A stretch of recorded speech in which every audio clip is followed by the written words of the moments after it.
The story begins in a new school year, and the classroom immediately gets nuked by two flawless beings. First, we have some dude oozing out so much riz his shoes probably make squishing noises.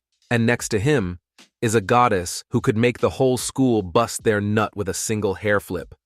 Our main character just stands there wondering how the hell this guy isn't popping a veiny boner while standing next to her. He knows for sure these two just speed ran the school's leaderboard before day one even finished. But then, his horny radar pings into a different location. He spots a girl with pink hair, and she is wearing a big-ass headphone, like she's about to stream herself on Twitch, moaning into a mic for donations. Her name is Usuba Amari, and the moment both of them look at each other, I guess y'all already know that our boy's balls will be drained by her in the future. Fast forward to a month later, our main character Mogi is at home eating his breakfast. His older sister is telling him to just get a girlfriend already, since he's not even ugly enough to be this single. But he just claims that there's no way, because his classmates basically treat him like a shrine. He knows his chance of pulling a girl is coming really soon, just like the One Piece ending. Mogi then packs his stuff and heads for school. It's been a month now, and everyone's roles in this class are locked down tighter than a League of Legends lobby. Everyone knows their place. And our boy is about to break down just how cooked his own position is. First up is his childhood friend Yusei. This man looks like he spawned straight out from the Giga Chad factory. Yusei is already the ace of the basketball team, and he is always leaking the kind of aura that makes girls forget which mouth they're supposed to smile with. Girls from other classes literally show up just to inhale the same air as him. Bro doesn't even need to move. He could stand still and have an entire cheer squad cream their skirts. But the final boss of the class is her, Kureha Yua, and she's a natural-born idol. Kureha dropped a TikTok dance in middle school and went more viral than I show Speed barking at the microphone. She is a flawless girl. Her fame is basically as thick as her thighs, and yet she still throws a good morning to our boy like he's not a complete social reject. Naturally, our boy fumbles harder than a YouTuber's apology video. But he admits that she's friendly to everyone.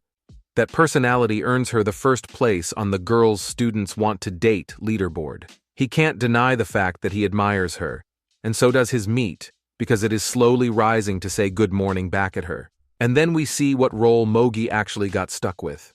During break, nearly everyone surrounds him. Though it is not because he's popular, it's because they want tech support for their love lives. Our boy's role is the class's love consultant. Bro is the NPC priest handing out buffs to other classmates while his own V-card is locked tighter than Area 51. His downfall started right at day one of school.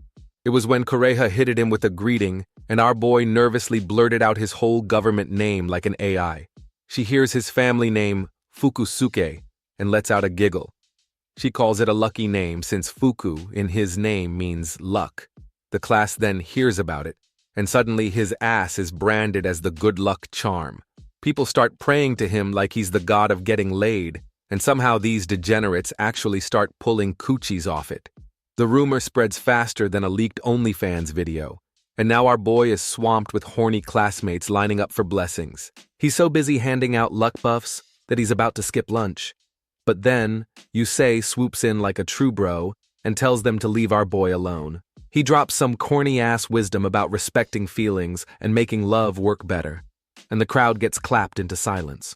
When they finally go away, Mogi thanks Yusei for saving his lunch break. Yusei asks if this shrine duty is messing him up, but our boy brushes it off, saying he can handle giving love advice. Yusei tells him to chill before he burns out, and then he dips. Mogi realizes if he stays here, more suckers will show up for some praying bullshit, so he tries to sneak out. But of course, Kureha notices his ass leaving. Mogi is trying to head toward the roof, like every discount anime protagonist to find inner peace. Instead, he runs into a crying girl who just got rejected by Yusei like 2 seconds ago. Another girl is consoling her, explaining that Yusei only has eyes for Kureha. Mogi keeps walking. He kinda knows this is the same script on repeat. Everyone falls for Yusei, everyone ships him with Kureha, and no one will ever look at Mogi the same way. His role is a permanent background character with a side quest in love advice.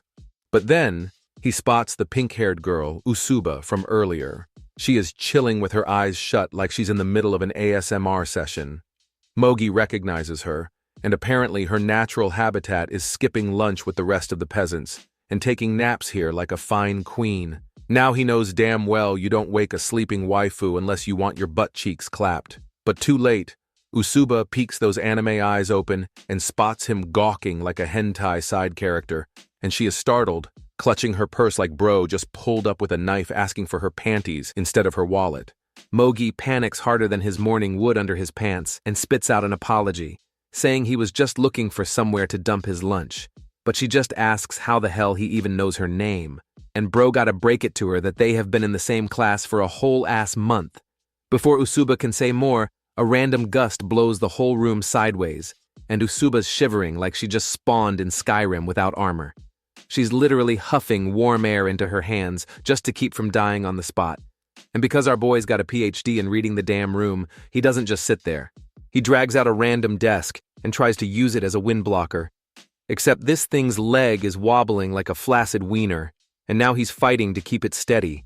While wobbling like he's in the middle of an earthquake, Mogi roasts himself because he knows Yusei could have just bunny-hopped that window shut while flexing his leg muscles. But then, the shaking stops, and it ain't divine intervention. It's Usuba holding that desk steady with her soft little hands. He finally climbs down, and Usuba thanks him all shy and cute. He hits her with the classic, "no problem," then immediately slips and asks if she even knows his name. And she fires back like, "Duh, bitch, of course I do." The tension is so thick it's basically foreplay, and the next thing you know, they're staring into each other's eyes, then giggling like two virgins about to search up a new category on Pornhub. But then, Mogi decides to dip. He says the wind's too strong for him to eat here, and apologizes for disrupting her nap. But the way Usuba looks at him, you can tell she wants this boy to stay, and raw dog her silence with his presence. As he walks away, he's sweating bullets, wondering if she thinks he's some weirdo.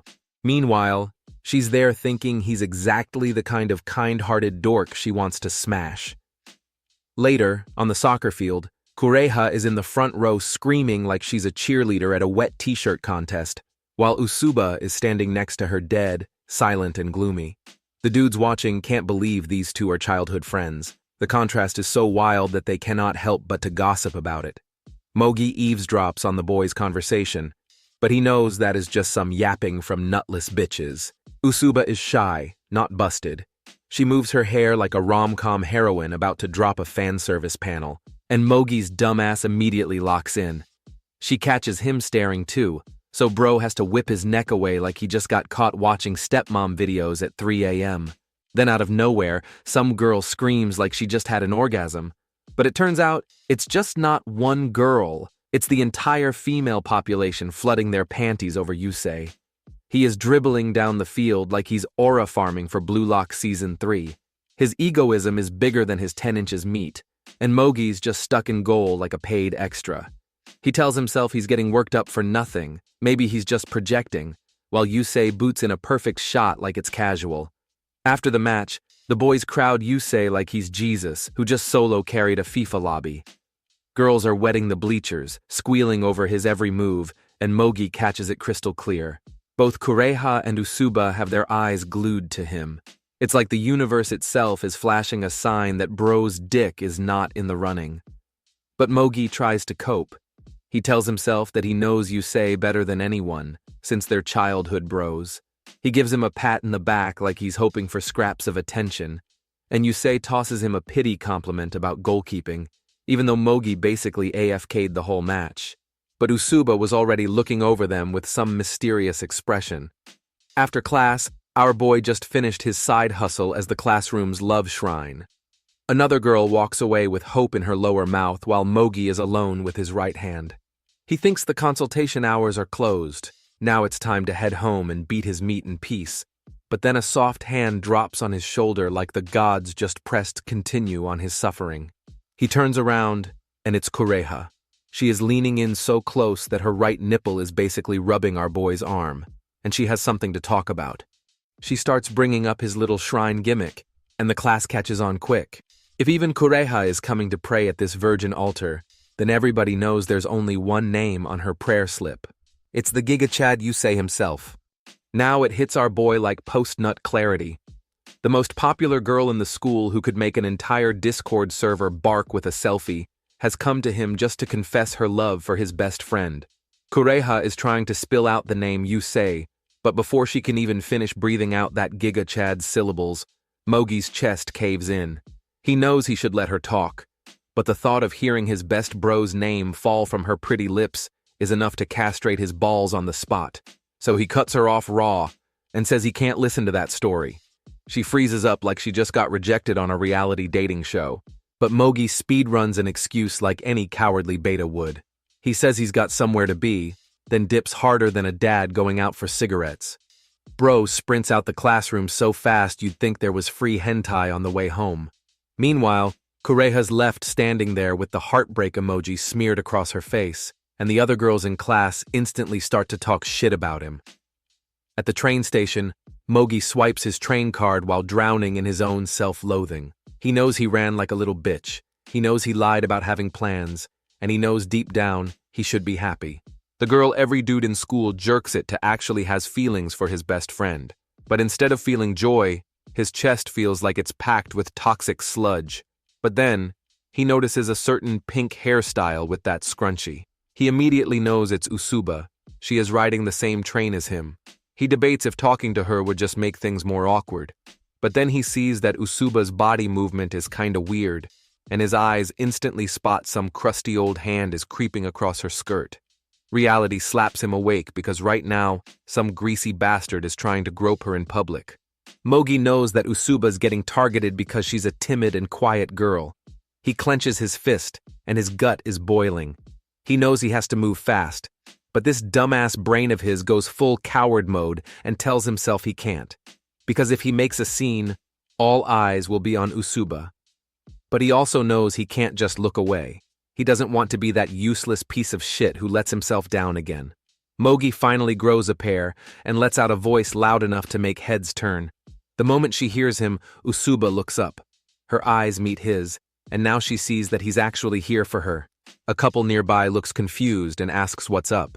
Mogi hits them with the smoothest excuse he's ever come up with, saying his friend's over there and he needs to go through.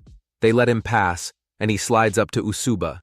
He tells her to switch places with him, because if some creep's hand slips onto him instead, that perv's ass is headed to jail on a speed run any % faster than a Roblox predator. That dirty old man is now sweating harder than a fat man in a sauna. He knows his crusty hands just earned him a one-way ticket straight behind bars. But while the predator panics, our boy is still locked on Usuba. He wraps her up in his arms and tries to calm her down by saying it's all good now. The train then hits the brakes, and that filthy bastard seizes his chance and dips out like the coward he is. Mogi stares him down but tells himself he'll report the creep later. Usuba lets out the softest little thank you, but Mogi notices just how close their faces are. Their lips are just a few centimeters away from practically smooching. His monkey brain then starts to panic and rolls away like bro is in a Dark Souls game and blurts out an apology. Now our boy is thinking he probably just weirded her out, but Usuba doesn't even look mad. She's already cooking up fantasies in her head that belong in a hentai story. The train then pulls into Mogi's station, and he promises he won't spill this to anyone. But before he can make his clean exit, Usuba grabs his sleeve with those trembling hands. She stammers out that she wants to thank him properly. And by properly, she means taking him out for tea like a British housewife. Mogi folds instantly, because how the hell do you say no to a girl who looks like she's about to cry if you reject her? They both end up in a crepe shop and are instantly amazed by the food. The plates look like sugar bombs crafted by the gods who mainline insulin for fun. Mogi takes a bite and damn near busts on the spot, calling it delicious like he just discovered the secret to world peace. And Usuba goes full anime girl mode. She twitches with her cheeks puffing, blushing, then swallows. She cracks a shy smile and admits it's delicious. All of this shit happening like Usuba was taking a huge white load by her mouth, and you guys probably know what I'm talking about. Mogi tries to hold in his laugh while she panics and apologizes for having a sweet tooth like it's some kind of felony. After the meal, Usuba thanks him again for stepping up earlier. She claims it took courage, but our boy instantly self-sabotages his ass. He says courage isn't his thing, because earlier he straight up dipped on the girl he actually admires. Then he hits her with the shrine talk.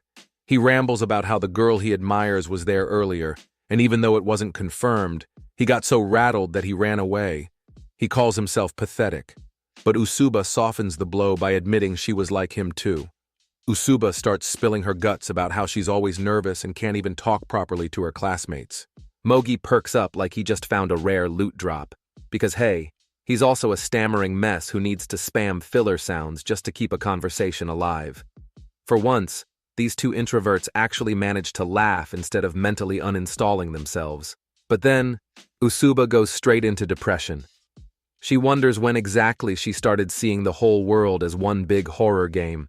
Every social interaction feels like a jump scare she never asked for, and every day is like playing Phasmophobia on hardest difficulty. Mogi's brain finally loads an answer.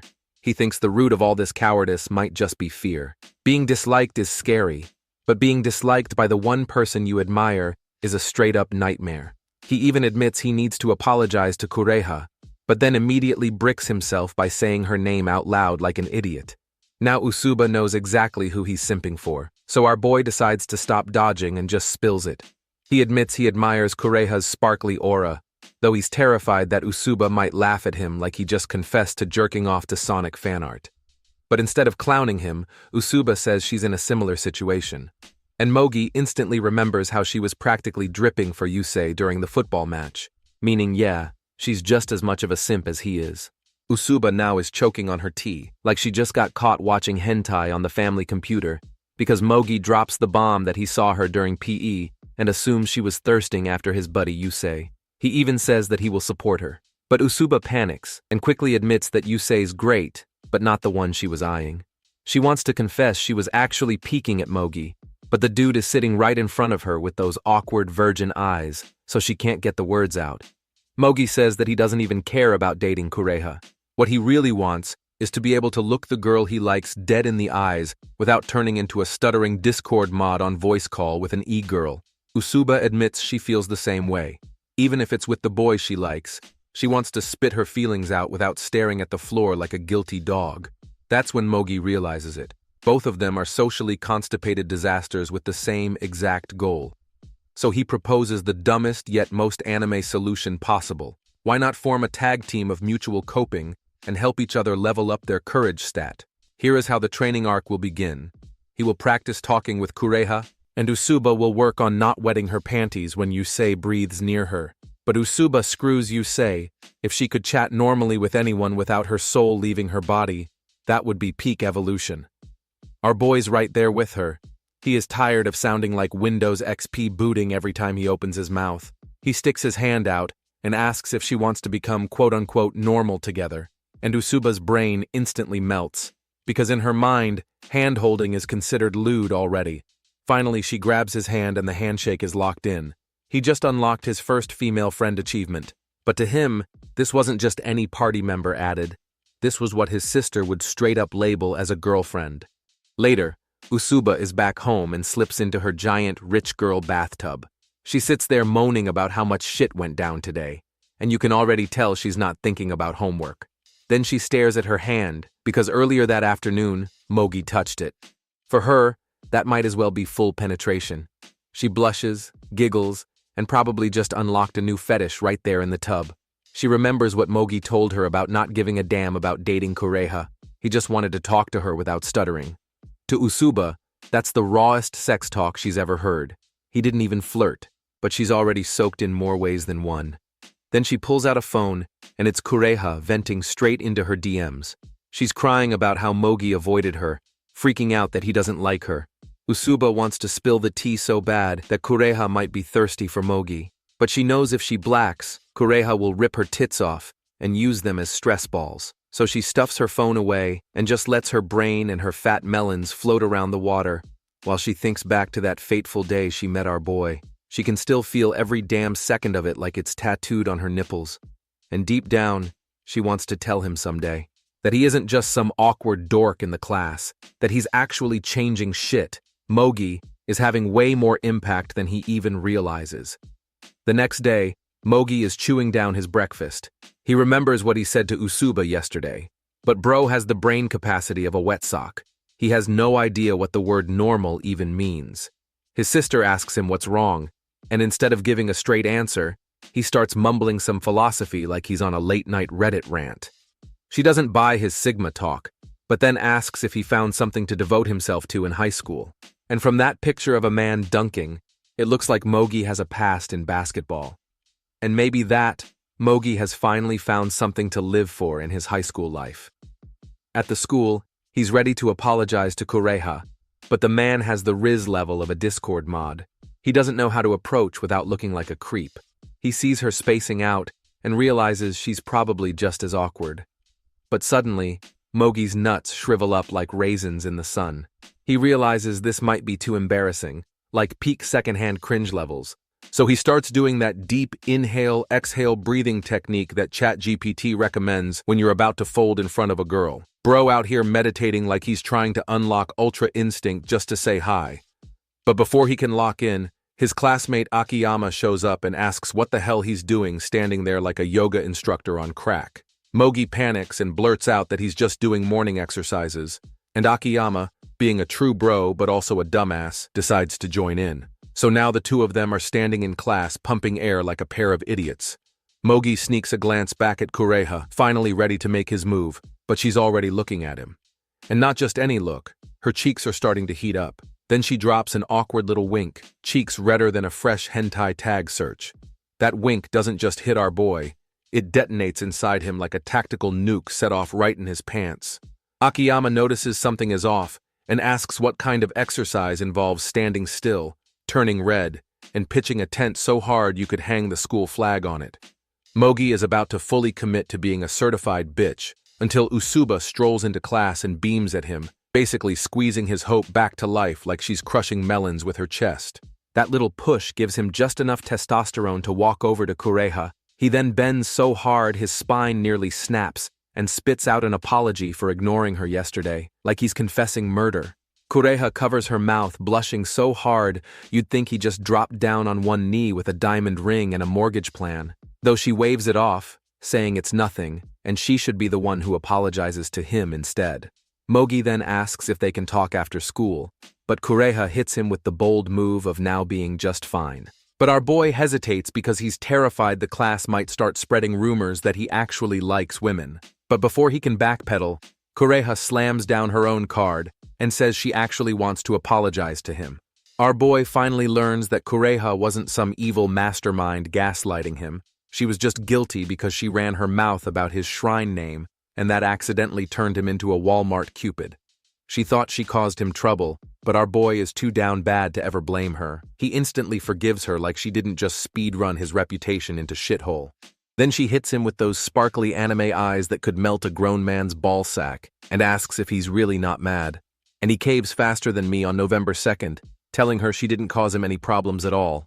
Yusei then jumps in and wingman that no one would get mad over that, but then immediately drops some sussy line about everyone depending on Mogi too much. Like, bro, I'm not sure if Yusei is actually gay for our boy or not after I heard that.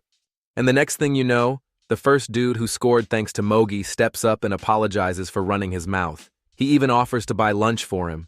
More people start lining up to say sorry, and our boy is confused as hell, like why the entire class is suddenly so nice to him and treating him like the Pope. Kure then finally exhales in relief, knowing that Mogi doesn't hate her, while our boy locks his sights on Usuba. He knows damn well she was the one who carried this whole social interaction, and now he's ready to thank her. And just like that, Usuba hits him with the most dangerous smile in her arsenal, and a little hand flick that somehow makes his dick salute harder than a military parade. He looks at her, and instantly knows this is it. This is their first victory in their alliance to become normal.